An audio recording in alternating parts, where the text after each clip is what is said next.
अजित पवारांना भेटायला निघालो होतो. मुंबईला थेट त्यांच्या देवगिरी बंगल्यावर जाणार होतो, परंतु मला निरोप आला की उद्या अजितदादा पुण्यातच आहेत, म्हणून मी पुण्यात मुक्काम केला. त्यांनी सांगितलं मला की 11 वाजता आज सकाळी भेटायचंय त्यांच्या लोकांनी. 11 झाले, 12 झाले, आता मला वाटतं 2 वाजायला लागले, तरीही निरोप नाही. आता निरोप आला 1 तासापूर्वी. निरोप आल्याच्या नंतर असं ठरलं की 5 लोकांचं शिष्टमंडळ त्यांना भेटायला आलं पाहिजे आणि 5 लोकांमध्ये काय चर्चा व्हायची ती होईल. पण आम्ही सांगितलं की दादा, मला 5 लोकांनी मारलेलं नाही, मला कमीत कमी तुमच्या 30-40 लोकांनी मारलेलं आहे. माझ्यासोबत शेतकऱ्याची पोरं आलेत सगळे. त्या शेतकऱ्यांच्या पोरांना तुमचं उत्तर ऐकायचंय. महाराष्ट्राला तुमच्या तोंडून उत्तर ऐकायचंय. शेतकऱ्याच्या पोरावर का हल्ला तुमच्या राष्ट्रवादीच्या लोकांनी केला, त्याचं उत्तर ऐकायला माझ्यासोबत शेतकऱ्यांची पोरं आलेली आहेत. तुम्ही आमचं म्हणणं ऐकून घेतलं पाहिजे सगळ्याच्या समोर. काय पोलीस प्रशासनानं आम्हाला सांगितलं की काही सिक्युरिटीचा विषय असू शकतो, काही असू शकतं, तरी आम्ही आमच्या वतीनं शब्द दिला होता ही शेतकऱ्यांची पोरं आहेत, चुकीच्या पद्धतीनं काही करणार नाहीत आणि दगाफटका करणारी आमची शेतकऱ्यांची औलाद नाही, हा शब्द आम्ही डिपार्टमेंटला दिला. तरी सुद्धा आम्हाला प्रेशर करण्यात आले की तुम्ही 5 लोकांचं शिष्टमंडळ घ्या आणि दादांना भेटा. तरी आम्ही 5 लोकांवरही तयार झालो. पण आमची एक अट होती की मीडियाला समोर घ्या, जेणेकरून दादासोबत काय चर्चा झाली ही महाराष्ट्राला कळली पाहिजे. ही माझी मागणी होती. पण ती मीडियाला बी नको म्हणतायत. यापूर्वी या महाराष्ट्रामध्ये अनेक चळवळी उभारल्या आणि बंद दाराआड चर्चा झाल्याच्या नंतर ती सगळ्या चळवळी संपलेल्या आहेत, एक लक्षात घ्या. मी असा कार्यकर्ता कुण्या राजकीय नेत्याला भेटायला हपापलेला नाही. माझ्यावर अन्याय झालाय, माझ्या कार्यकर्त्यांना मारले, शेतकऱ्यांच्या पोरावर त्या राष्ट्रवादीच्या गुंडांनी हल्ला केलाय. याचा फक्त मी दादांना उत्तर विचारायला या ठिकाणी आलेलो आहे. दादांनी ते आमच्या समोर ऐकायला पाहिजे होतं आणि मीडियाला समोर घेऊन आमच्यासोबत चर्चेला तयार व्हायला पाहिजे होतं, मन मोठं करून.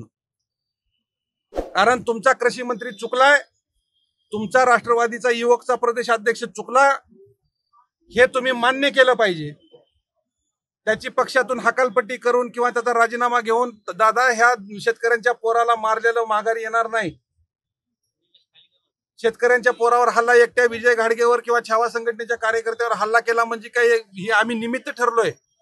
तुम्ही महाराष्ट्रातल्या शेतकऱ्यांच्या पोरावर हल्ला केलाय, महाराष्ट्रातल्या शेतकऱ्यावर तुम्ही हल्ला केलेला एक लक्षात घ्या. आता काय ठरलंय?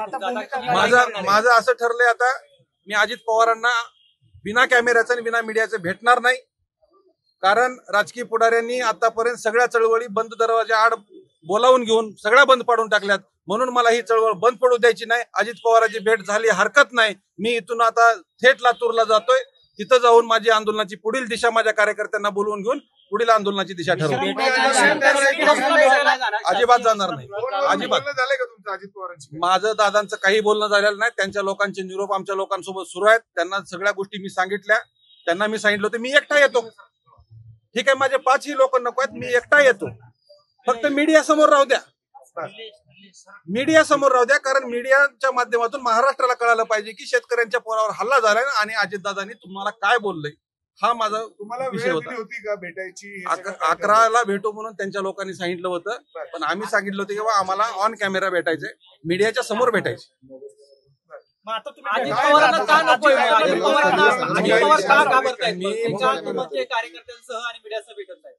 ते भेटत नाहीत. मला त्यांना विदाऊट मीडिया आणि कॅमेरा, आमचा कॅमेरा सुद्धा असला तरी मी म्हणलो होतो आमचा एखादा कॅमेरा असला तरी भेटू, काय अडचण नाही. पण ते त्यालाही तयार नाही त्यांची लोक. त्याच्यामुळे मी आता अजितदादांना भेटणार नाही. मी भूमिका जाहीर केली की आता मी इथून सरळ मी थेट लातूरला जातोय. लातूरला जाऊन मी माझी पुढील भूमिका माझ्या सगळ्याच शेतकऱ्यांना सोबत घेऊन थेट शेतकऱ्याच्या बांधावून मी भूमिका जाहीर करतो. मला पोलिसांनी कोण सांगितलं आपली लिस्ट काढायला? कोणीतरी पोलीस अधिकारी आहेत, त्यांनी सांगितले की तुमचे 10 लोकांचं शिष्टमंडळ तयार करा. 5 लोकांचं म्हणलं होतं, आम्ही 10 लोकांचं दिलं होतं. ऑन कॅमेरा, ते आमचा कॅमेरा, मीडियाचा नाही. आम्ही आमच्या कॅमेऱ्यात रेकॉर्ड झालेला आम्ही मीडियाला देणार होतो, परंतु त्यालाही तयार नाहीत. भितात का अजित पवार? आता मला माहित नाही, आता महाराष्ट्राला माहित आहे दादा भिणारे नाहीत. आज काय झालंय मला काही कळायला मार्ग नाही. छावाची दास्ती घेतली काय दादा? मला माहित नाही. जुनी छावा- छावा परत आली का? अहो, पूर्वीची छावा आहे ही. फक्त आमची कार्यपद्धतीत आम्ही चेंज केला होता. तुम्ही आमच्यावर हल्ला केलाय, आम्ही तुमच्याकडे एक न्याय मागण्यासाठी या ठिकाणी आलेला असताना तुमचं उत्तर ऐकायचं होतं आम्हाला. तुमची भूमिका काय पक्षप्रमुख म्हणून, तुम्ही त्याच्यावर ती बोलायला तयार नाही. एवढ्या लांबून आलात, अँब्युलन्स मधून तुम्ही तुमची तब्येत बघून इथे आलात, तरी देखील दादा काही बोलले नाहीत का? म्हणजे अजिबात नाही. आता मला चर्चा अशी होती की इथपर्यंत दादा येतील स्वतः. मला दादांचा कसलाही स्वतःला निरोप नाही. माझ्या सोबतच्या लोकांना काही सहकार्यांना आहे, त्यांचे पीए वगैरे बोलतायत, परंतु त्यांचंही म्हणणं आहे की ऑन कॅमेरा किंवा मीडियाच्या समोर दादा बोलणार नाहीत आणि मी बिगर मीडियाचं काहीच बोलणार नाही. तुमचे जे प्रश्न होते, तुमचे जे प्रश्न काय होते, विषय असणार मग त्या आहे? आंदोलन प्रश्नांचं काय करणार आहात? काय कसं नाही. असणार? मला न्यायाची अपेक्षा होती, त्या उत्तराची अपेक्षा होती, त्यांच्याकडून उत्तर मिळालं नाही. मी लातूरला जाईन, माझ्या सगळ्या सहकार्यांना बोलावून घेईन, तिथं जाऊन मी भूमिका जाहीर करेन. पुढील आंदोलनाची दिशा ठरणार. आता आक्रमक आंदोलन होणार का? मग तुम्ही जर भेट जे आंदोलन होतील ते लोकशाही मार्गाने होतील. कायदा हातात घेणार नाही, परंतु सरकारला धारेवर बरं, राहू. एक शेवटचा प्रश्न. तुम्ही आता इथून लातूर की सर्किट हाऊस काय फायनल लातूर अजित पवारांची भेट घेणारच नाही? अजित पवारांची भेट घेणार नाही. ठीक निषेध आहे. करताय का त्याचा? अजितदादांच्या ह्या जी कोण मधली यंत्रणा आहे त्या लोकांनी चुकीच्या पद्धतीने आम्हाला त्या ठिकाणी माहिती दिलेली आहे, परंतु मीडियाला समोर घेऊन त्यांनी मन मोठं करून आम्हाला बोलायला पाहिजे होतं. की बोलले नाहीत किंवा नकार दिलाय, त्याच्यामुळे मी दादांशी बोलायचा प्रयत्न केला तुमचं तरी नाही का बोलणं तुम्ही? झालं की नाही नाही दादा? ना, काय त्यांना सगळं माहिती आहे. काल ते मीडियाला बोललेत, त्यांना माहिती आहे मी त्यांना भेटायला आलोय म्हणून. तुम्ही मुख्यमंत्री आणि राज्यपालांना पण भेटायचं म्हटलं. नाही नाही, आता हे असे निघालेत म्हणल्यावर ते तर काय मला कॅमेरा घेऊन जाऊ देणार आहेत का तिथं? मी माझ्या लोकांपाशी जाणार आहे, मी माझ्या लोकांजवळ जाणार आहे, मी शेतकऱ्यांसोबत चर्चा करणार आणि निरोप आला काय? शेतकऱ्याच्या मुलाला न्याय मिळाला पाहिजे. ते तर चाललंय माझं. जोपर्यंत शेतकऱ्यांच्या मुलाला न्याय मिळणार नाही तोपर्यंत मी आंदोलन करणार. हे सगळ्या शेतकऱ्यांच्या पोरांचं म्हणणं आहे, मुंबईला जायचं आणि तिथं आत्मदान करायचं. लातूर निर्णय नका घेऊ. मुंबईला जायचं, मुंबईला. मी भूमिका स्पष्ट केलेली आहे. काय? मी लातूरला जाऊन सगळ्या संघटनेची आणि माझ्या सगळ्या शेतकऱ्यांची बैठक निर्णय घेईन. Okay, thank you.